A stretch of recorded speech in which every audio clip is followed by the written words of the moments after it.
HSC 2025 ব্যাচের স্টুডেন্টদের ব্র্যাক দিচ্ছে মেধা বিকাশ বৃত্তি। অনেক শিক্ষার্থীর আর্থিক সীমাবদ্ধতার কারণে তাদের স্বপ্নের পথ অনেকটাই বাধা হয়ে দাঁড়ায়, আর ঠিক সেই জায়গা থেকে এগিয়ে এসেছে ব্র্যাক শিক্ষা কর্মসূচির মেধা বিকাশ বৃত্তি।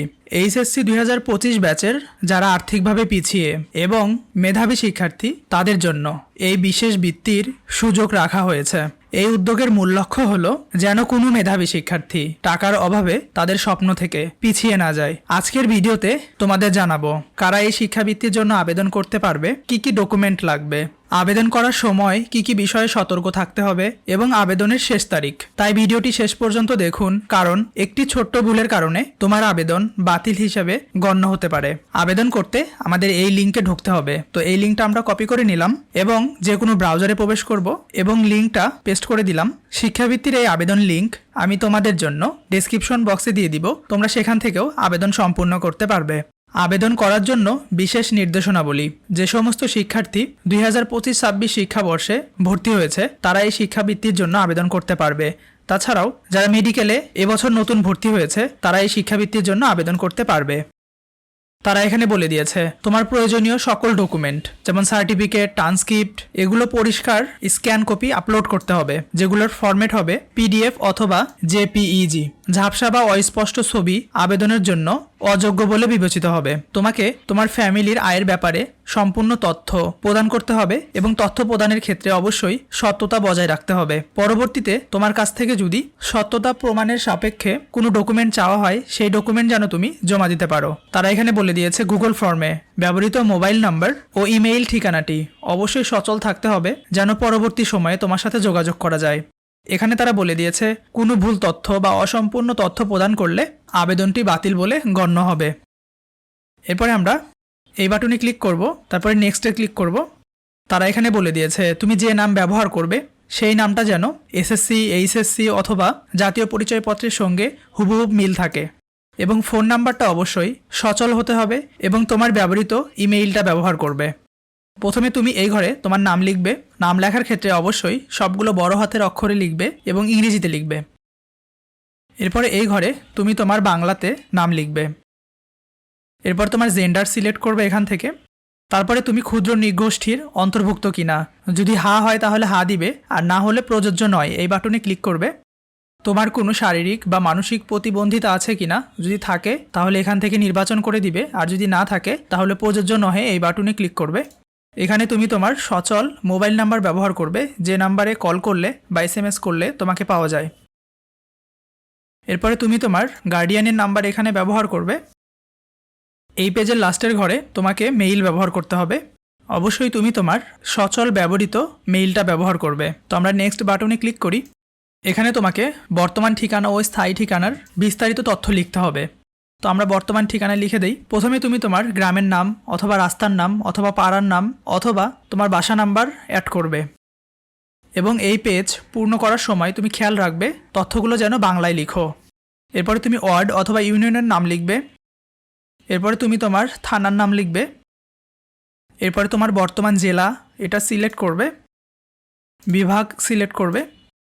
এই ঘরে তুমি বর্তমান যেখানে অবস্থান করছো তার আশেপাশের পরিচিত কোনো জায়গার নাম লিখতে হবে। স্থায়ী ঠিকানার এই ঘরে তুমি তোমার স্থায়ী ঠিকানা লিখে দিবে। অবশ্যই গ্রামের নাম লিখবে অথবা তোমার বাসা নাম্বার লিখবে অথবা রাস্তা অথবা পাড়ার নাম। এরপরে ওয়ার্ডের নাম লিখবে এখানে। এরপরে উপজেলার নাম লিখবে এখানে। এখানে তুমি তোমার জেলা সিলেক্ট করে দিবে। এরপর এখান থেকে বিভাগ সিলেক্ট করে দিবে। এখানে তুমি তোমার স্থায়ী ঠিকানার আশেপাশে কোনো পরিচিত জায়গার নাম লিখে দিবে। এরপরে আমরা নেক্সট এই বাটনে ক্লিক করব। এখানে তুমি তোমার একাডেমিক রেজাল্টের তথ্য ফিল আপ করবে। প্রথমে তুমি যে স্কুল থেকে এসএসসি পরীক্ষায় পাশ করেছো সেই স্কুলের নাম লিখে দিবে এবং স্কুলের নাম লেখার ক্ষেত্রে অবশ্যই তুমি বড় হাতের অক্ষর লিখবে। তারপরে তুমি তোমার জিপিএ এই ঘর থেকে সিলেক্ট করবে। তুমি কোন কলেজ থেকে এইচএসসি পাশ করেছো তা এই ঘরে লিখতে হবে। এরপরে তুমি তোমার এইচএসসিতে জিপিএ কত ছিল সেটা লিখে দিবে এখান থেকে। তোমার বর্তমান প্রতিষ্ঠানের নাম এখান থেকে সিলেক্ট করে দিলাম। এরপরে আমরা নেক্সট বাটনে ক্লিক করব। এই ঘরে তুমি তোমার ফ্যামিলির তথ্য সঠিকভাবে পূর্ণ করবে। প্রথমে তুমি তোমার বাবার নাম লিখবে। এরপরে তোমার বাবার পেশা এই ঘর থেকে সিলেক্ট করে দিবে। এই ঘরে তুমি তোমার আম্মুর নাম লিখে দিবে। তোমার আম্মুর পেশা এখান থেকে সিলেক্ট করে দিবে। এরপরে তুমি সহ তোমার ফ্যামিলিতে মোট কতজন মেম্বার আছে তা ফিল আপ করবে। কতজন মেম্বার তোমার ফ্যামিলিতে ইনকাম করে সেটা লিখে দিবে। আমি শুধু আমার বাবা ইনকাম করে এটা সিলেক্ট করে দিলাম, সো 1 লিখে দিলাম। বর্তমান তোমার ফ্যামিলিতে শিক্ষার্থী হিসাবে কতজন ভাই বোন অধ্যয়নরত তা এই ঘরে সিলেক্ট করে দিবে বা লিখে দিবে। তোমার ফ্যামিলির মাসিক ইনকাম কত সেটা এই ঘরে লিখে দিবে।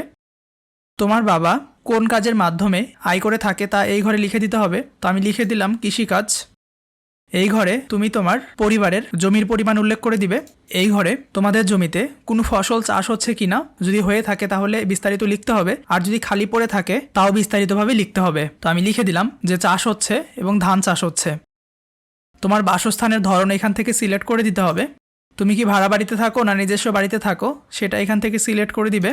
লাস্টের এই ঘরে তোমার অভিভাবক অথবা তোমার ফ্যামিলির কেউ ব্র্যাকের কোনো কর্মসূচির সাথে অন্তর্ভুক্ত কিনা বা সম্পৃক্ত কিনা, যদি হয় ইয়েস, না হলে নো, এই বাটনে ক্লিক করবে। তারপরে নেক্সট বাটনে ক্লিক করলাম। এখান থেকে তুমি এই ঘরে তোমার শিক্ষা জীবনে সবচেয়ে বড় চ্যালেঞ্জ কী ছিল সেই সম্পর্কে বিস্তারিত লিখতে হবে। লাস্টের এই ঘরে তোমার এই বৃত্তিটা কেন প্রয়োজন সে সম্পর্কে বিস্তারিত লিখতে হবে। তোমরা অবশ্যই এই 2টা ঘরে বিস্তারিত লিখবে। আমি একটা কিছু লিখে দিলাম। এরপরে নেক্সট বাটনে ক্লিক করব। এখানে বলে দিয়েছে তোমার সমস্ত ডকুমেন্ট একসাথে মার্জ করে একটা পিডিএফ ফাইল বানাতে হবে, এবং পিডিএফ ফাইল বানাতে ilovepdf.com অথবা smallpdf.com অথবা ক্যাম স্ক্যানার অথবা অ্যাডোবি স্ক্যান এই অ্যাপগুলো ব্যবহার করতে পারো বা এই ওয়েবসাইটগুলো ব্যবহার করতে পারো। তোমার কি কি ডকুমেন্ট পিডিএফ করে আপলোড করতে হবে তারা এখানে বলে দিয়েছে। তোমার এসএসসি সার্টিফিকেট, এইচএসসি ট্রান্সক্রিপ্ট ও সার্টিফিকেট, ভর্তি পরীক্ষায় প্রাপ্ত রেজাল্টের কপি, অধ্যয়নরত শিক্ষা প্রতিষ্ঠানের ভর্তি রসিদ। তারপরে তুমি অ্যাড ফাইল এই বাটনে ক্লিক করবে। এখান থেকে তোমার ফাইলটা আপলোড করে দিবে। এরপরে সম্মতি ও অঙ্গীকারনামা। এখানে বলে দিলাম যে আমার সকল তথ্য সত্য, এবং এটাও বলে দিলাম ব্র্যাক কর্তৃপক্ষ চাইলে আমার দেওয়া তথ্য বা আমার পরিবার আমাদের আর্থিক অবস্থা সরজমিনে যাচাই করতে পারবে। এরপরে সাবমিট বাটনে ক্লিক করব।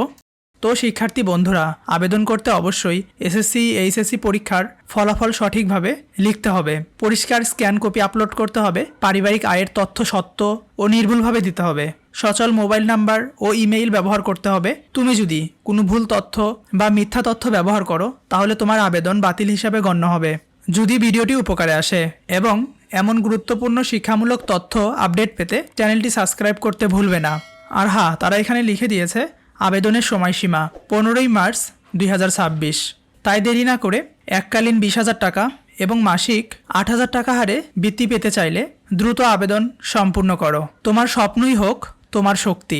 ধন্যবাদ সবাইকে।